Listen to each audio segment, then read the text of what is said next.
சுவையும் சிற்பியமும்ல இன்றைக்கி வீட்டிலேயே எப்படி ரொம்ப ஈஸியாக ரசப்பொடி செய்யலான்னு பார்க்கலாம் வாங்க. நான் இன்றைக்கி ரசப்பொடி செஞ்சு அதுலேயே ரசமும் வச்சு காமிக்க போகிறேங்க. இது செய்யறதுக்கு 5 பொருள் இருந்தால் போதுங்க.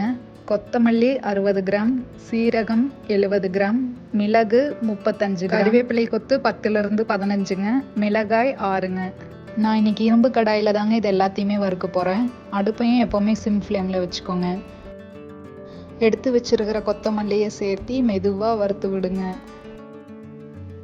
கொஞ்ச நேரம் வணக்கி விட்டுட்டே இருந்தீங்க அப்படின்னா பச்சை வாசனையெல்லாம் போய் நல்லா கொத்தமல்லி ஸ்மெல் வருங்க. கொஞ்சம் கலரும் கூட சேஞ்ச் ஆகும். பாருங்கள், இந்த மாதிரி ஆயிடுச்சு அப்படின்னா கொத்தமல்லி வறுத்தாச்சுன்னு அர்த்தம். இதை ஒரு பிளேட்டில் மாற்றி வச்சுக்கோங்க.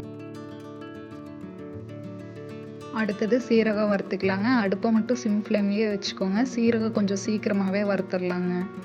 ஒரு 5 நிமிஷம் சிம் ஃப்ளேமில் வச்சு வணக்குனீங்க அப்படின்னா சீரகம் வறுபட்டுருங்க. இதையும் ஒரு பிளேட்டுக்கு மாற்றி வச்சுக்கலாங்க. அடுத்தது மிளகு வறுத்துக்கலாங்க.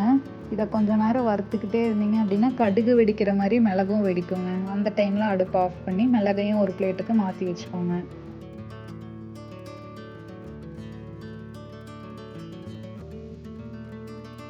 அடுத்தது வரமிளகாயை வறுத்துக்கலாங்க. மிளகாயை வறுக்கிறதுக்கு ஒரு 2 ட்ராப் எண்ணெய் விட்டிங்கன்னா போதும். காரத்துக்கேற்ப 6லேருந்து 8 மிளகாய் வரைக்கும் சேர்த்திக்கலாங்க. நான் 6 தான் சேர்த்திருக்கிறேன். அப்போது நீங்கள் ரசம் வைக்கும்போது ஒரு மிளகாய் சேர்த்துற மாதிரி இருக்கும்.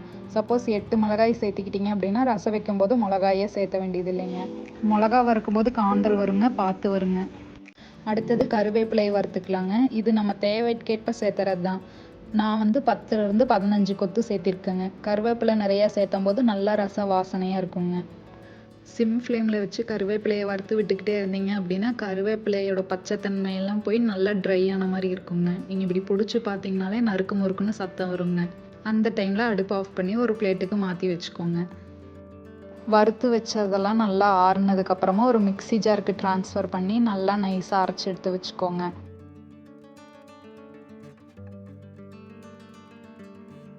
நம்ம நைஸ் ஆகணுங்கிறதுக்காக ரொம்ப நேரம் மிக்ஸி ஜாரில் அரைக்கிறங்காட்டி பொடி கொஞ்சம் சூடாக இருக்குங்க. அதை ஒரு பிளேட்டில் மாற்றி நல்லா ஆற வச்சுட்டு ஒரு ஏர்டைட்டான கண்டெய்னரில் வச்சு ஸ்டோர் பண்ணிக்கோங்க. ரசம் வைக்கும்போது ஒரு ஸ்பூன் இந்த தூளை போட்டு ஈஸியாக ரசம் வச்சுக்கலாங்க.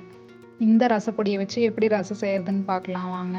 ரசம் தாளிக்கிறதுக்கு ஒரு சின்ன வெங்காயம், ஒரு வரமிளகாய், 10 பல் சின்ன சின்ன பூண்டுங்க, ஒரு கறிவேப்பிலை கொத்து, ஒரு மீடியம் சைஸ் தக்காளி, கொஞ்சம் புளி ஊற வச்சுருக்கேங்க.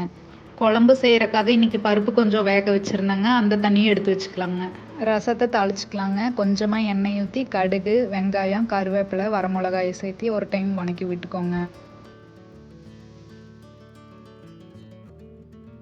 இது வணங்கினதுக்கப்புறமா நான் எடுத்து வச்சுருக்கிற பூண்டையும் கருவேப்பிலையும் நல்லா இடித்து சேர்த்தியும் வதக்கும்போது ரசம் நல்லா வாசனையாக இருக்குங்க. அடுத்தது நம்ம அரைச்சி வச்ச ரசப்பொடியை ஒரு ஸ்பூன் சேர்த்திக்கலாங்க.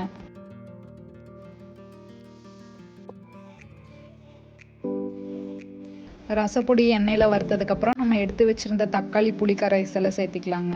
இது கூடவே கொஞ்சமாக மஞ்சத்தூள், தேவையான அளவு உப்பு போட்டு நல்லா கொதிக்க விடுங்க.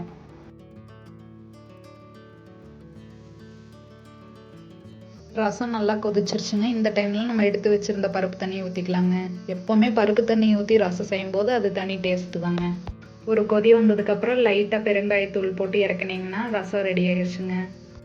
இனிமேல் நீங்கள் ரசப்பொடி கடையில் வாங்க தேவையில்லைங்க. நீங்களே அப்பப்போ தேவையான அளவு கொஞ்சமாக ரசப்பொடி செஞ்சு ரசம் செஞ்சுக்கலாங்க. கண்டிப்பாக செஞ்சு பார்த்து எப்படி இருந்துச்சுன்னு கமெண்ட் பண்ணுங்கள்.